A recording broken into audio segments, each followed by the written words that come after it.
Hello YouTube. Today I'm going to install a Thinkware dash cam. It's a two-channel dash cam, so front and rear, into my wife's 2015 X5. I've seen write-ups on this and everything, so this is just going to be one more piece of information for it.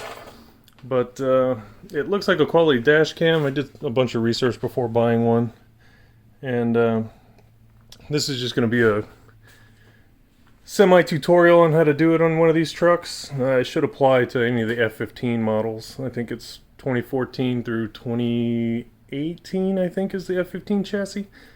But anyway, first step, I like to roll down the windows. This X5 has comfort access, so it can be kind of easy to lock yourself out of one of these. We do have a spare key, but anyway, it's just good practice to roll the windows down when you're working on electrical. The other good practice, set up a battery charger or tender just on a minimal trickle charge. You'll be doing a lot of door opening and closing, and it's always nice to not have to charge a battery or jump a truck after finishing an installation. So those are kind of pre-steps. The last pre-step, always test your hardware before you put it in. I would normally do this in the vehicle. This is the dash cam here. It's a Thinkware. I'll get the model number here in a minute. But it's always a good idea to test your hardware before you install it for obvious reasons. There's no worse feeling in the world than spending a day installing something and then going to power it up and it doesn't work. It's DOA. So I normally would test this in the truck with the supplied cigarette lighter adapter. I would normally use that, but I was having issues with that. I don't know if it's the lighter. I know I was getting power in the truck to that particular outlet, so I ended up using my little trusty 12-volt tester so I can power it on, and then press the power on the unit.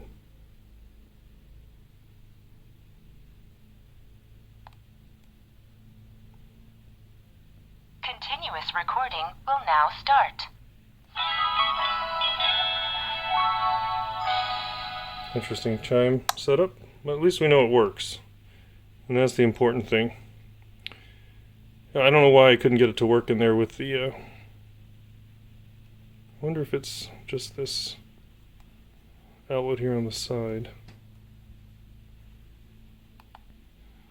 is picky about its orientation. No.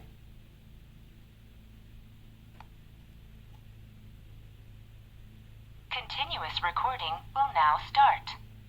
On your smartphone, connect to a Wi-Fi network whose name starts with Thinkware. There we go. Okay, well, at least we know it works. I'll get back with you in a moment after getting in the truck and getting set up for the installation. Alright, so here we have the complete setup. It's actually a Q800, which records, and I think it's 1440p.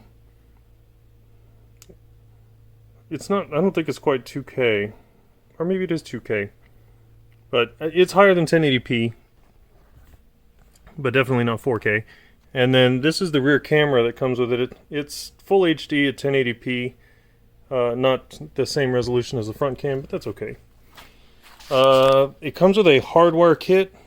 It's ground, accessory, constant 12 volt. You need to use this if you're going to be using the parking sentry type features with the camera, so that it has, you know, the bump monitoring and that kind of thing, other security features while parked. It needs a constant power supply, so that's why they include that. And then this is the long cable USB for the rear camera, and it goes all the way to the front and piggybacks off the front camera, which is nice. You don't have to supply it with additional power because it's using the USB.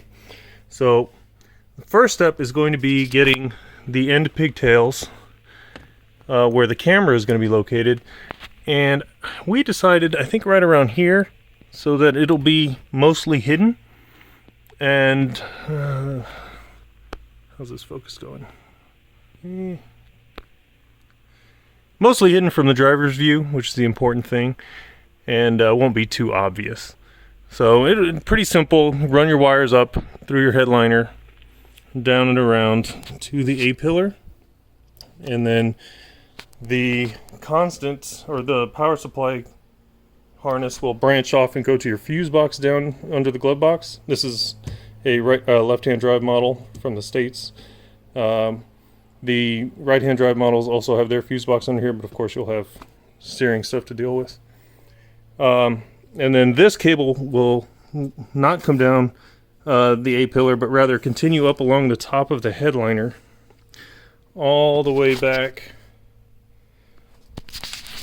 running along the inside in here to the back.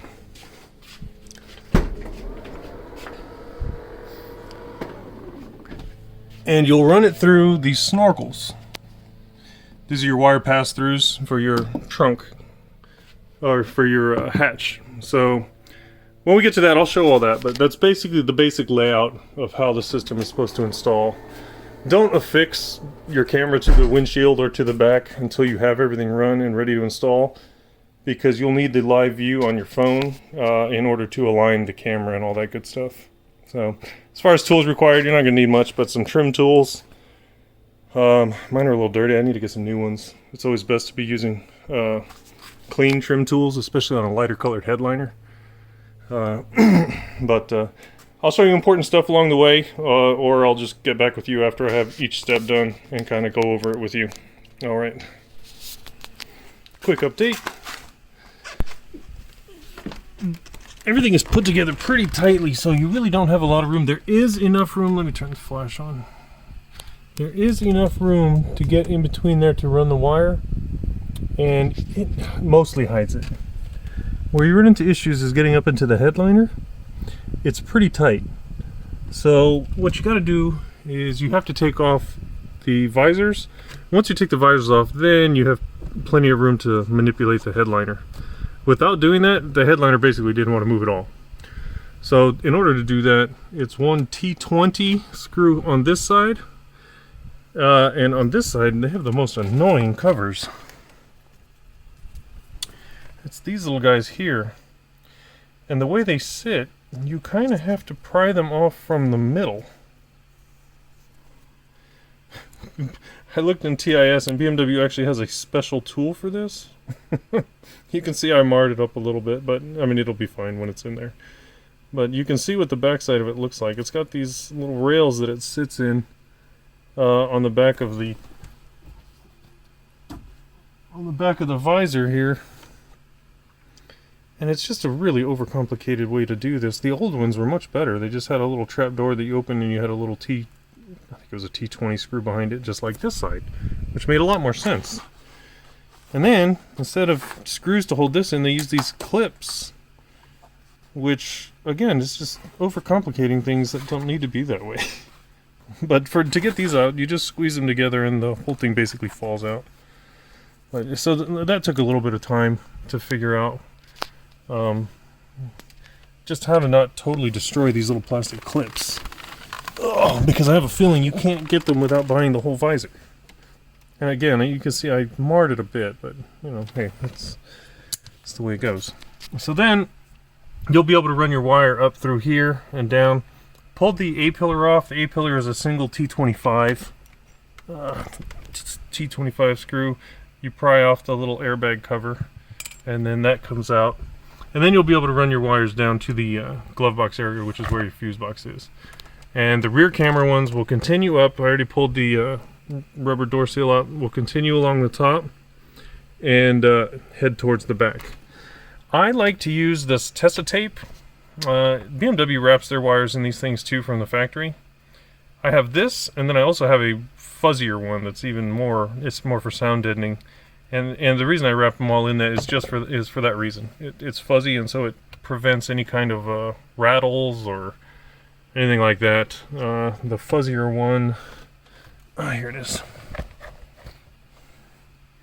Is this stuff here, and I just wrap things in it to prevent, you know, any kind of dash rattles, or it's nice to put on clips and that sort of thing. You don't have to do it, but it's just something I always did as an installer. So So that's where I'm at now. I'll update again in a little bit once I make a little more progress. That sun visor took a little bit more time than I would have liked. All right, I'll see you in a few. So I've made a little more progress with this, but I wanted to point something out. Okay, I've got my power supply wire tied up here with the factory wiring harness coming down, and I would have liked to have run it down along the factory harness, but I think fishing it through with these big fuse boxes, or not big fuse boxes, but these fuse pills that they supply with this would be pretty difficult. So I'm just going to tuck it along the side like pretty much everyone else does, right here along the seam going down, and then cut across after it gets here. I don't think this would be very easy to fish down there, and I don't feel like splicing these tiny wires. Not that would be very hard, but I just don't want to spend that much time on it right now. Alternatively, I will have to spend time on this. Now, 99% of people are going to run this wire right along here, inside the channel, but these trucks have side curtain airbags, and I mean, God forbid anything happened, and I don't know, somebody was injured because an airbag didn't deploy properly. So, I mean, shoot, you never know. Insurance companies might not want to pay out if they found out something was wrong or installed there. Who knows? So the way I do this is I came up, I fished it through here, and then I ran it over here. This is the rear camera wire, by the way. It needs to go all the way to the back of the truck. So I fish it through this way on this inside, kind of by the sunroof cassette. It is way harder to do it this way, and I'm probably going to have to use a big long wire fish, like the kind you would use if you're running like you would use if you're running a wire in your walls. I'll probably have to use that and run it from the back here all the way forward.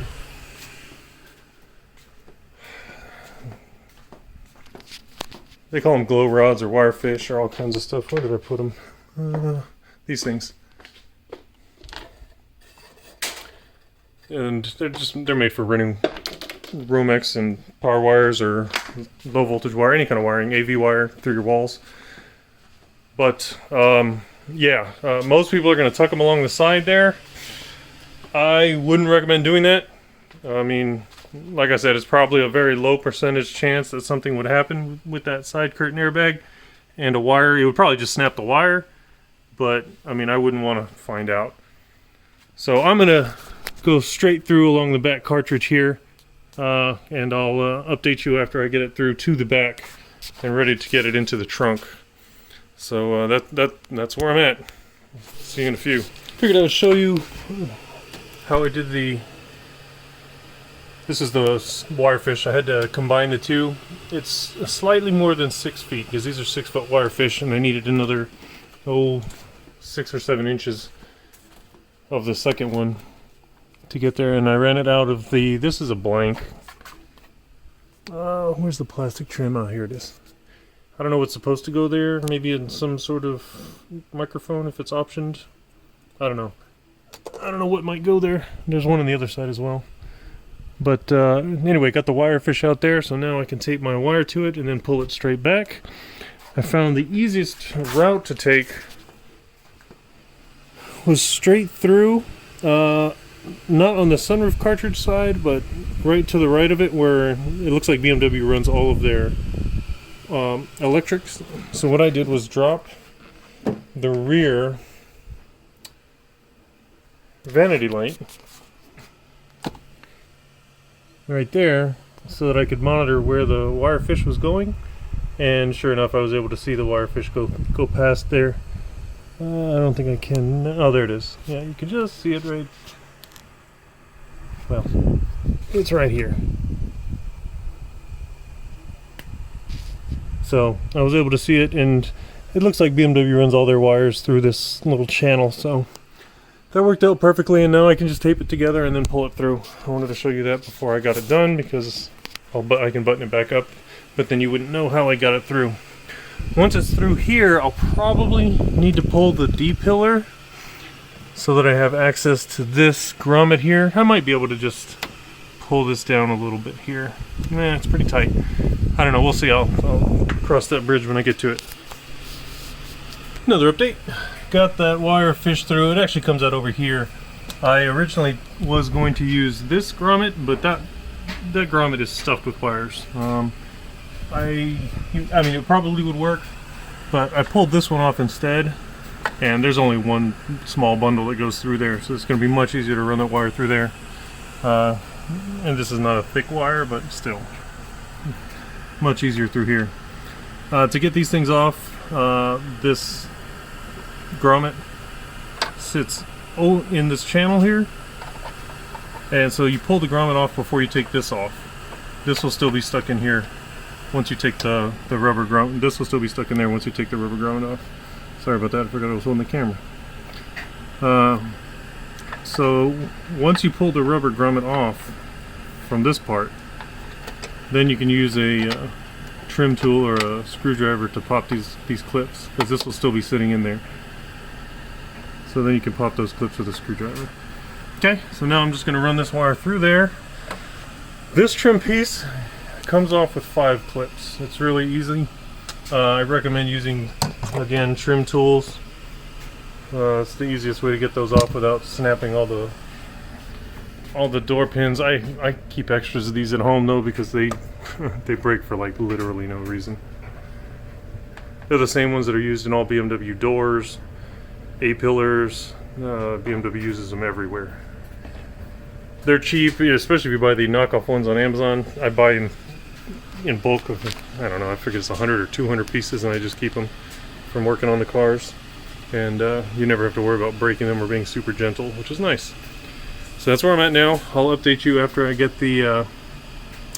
Actually, there's not much to update now. Everything is pretty much installing all the trim back in. So what I'll do is I'll get the trim back in, then I'll get back with you guys for the actual connections. So I'll see you for that. Here's what everything looks like before I button it up and put the trim panel back on. When you do this, actually I'll probably put some felt tape here too to prevent rattles between the two plastic panels. But you can see how I ran the wires. I probably put too much slack in here. I could have left some of this inside the headliner, but that's okay. It'll be fine inside the trim piece. Everything's wrapped in felt tape, so, and secured with zip ties, so it's not going to rattle. The only thing you got to watch out for is not to go over any of the holes where the plastic clips pop into, and as long as you keep an eye out for that, you won't have any issues even with the extra slack that's in there. Okay, I'll update when I get to the connections.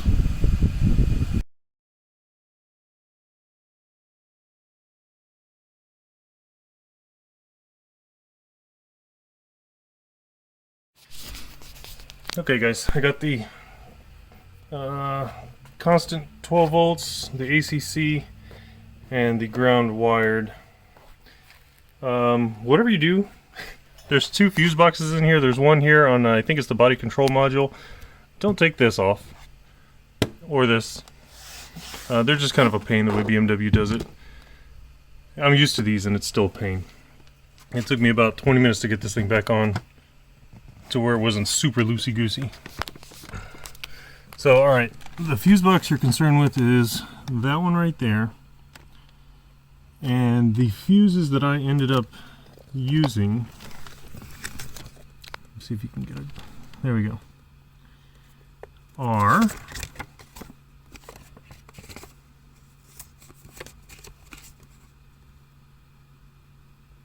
$39 and 42. Sorry, 39 is your constant 12 volt. 42, which is up here, is your switched accessory. 42 is your parking distance sensors, I believe.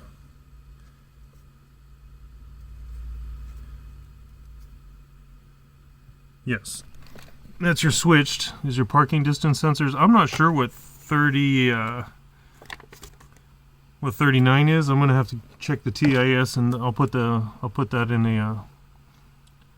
a caption for that. Your ground wire is this one here, or your ground connection. That's pretty much the only ground location that I could find in this without tapping into a brown ground on something else. So that's the wiring connections. Nothing too complicated once you know where it's at. As you can see, I just jammed the wires in behind the behind the fuse. That's because the add fuse that I had weren't deep enough. I need to order deeper ones. I'm not real happy about that, but it'll work for now. I'll fix that before too long. The wiring will be the same. It's tucked up in there, no problems. So the only difference will be that it'll have an add fuse on it. And I'll be back when I get all these trims put back on and the camera's starting to boot up. Okay, finishing out this video, I got all the trim back in. Somebody had been working on that A-pillar before I did this, so I fixed their mistake. They had broken a clip behind it, but I replaced that and now it sits like it should. But most of the wires are hidden. This is the view from the driver's seat. The camera does hang down a tiny bit from the rear view, but it's not distracting. That's why I didn't get one that had a live view screen on it or anything like that, because I thought that would be distracting. This is the second time I mounted it. I messed up the first time. Don't do that. It's pretty hard to get the adhesive off. It was crooked and I just couldn't live with it, so I had to do it again. And so this time I'm taking a little more caution in mounting it so that I can get it straight this time to a point where I can live with it. My OCD won't be triggered. So a good way to do it is tape it to your front, and then on the outside of your glass put masking tape around the adhesive mount, and that way once you have it the way you want, then you can go in on the inside, take the camera off the mount and line up the mount with your masking tape. That's the best way to do it and not have to redo it like I did. The rear view came out fine the first time, which is good. The picture quality is pretty good. Actually, I forgot to take the lens cover off, so it's going to be even better. Oh, there we go. It's going to look even better now. But that came out really well. I showed you what it looked like without this panel on, so there's a bunch of slack here. I was able to move this around basically to wherever I wanted. I got it pretty centered. But the picture quality is pretty good. So that's the gist of installing one of these. The picture quality, I haven't driven it outside in the sunlight or anything like that, so I can't comment on that for this particular camera, but maybe I'll do an update video with an actual review on the camera and its functions. The app that at least for Android looked pretty good. It has battery saving functions, so that it'll shut it off for parking mode or anything like that, so you don't kill your battery. But yeah, I'll update again after I spend some more time with it. So that's basically it. There are other videos out there. This will just be another piece of information for everybody to use. So I'll catch you all in the next one.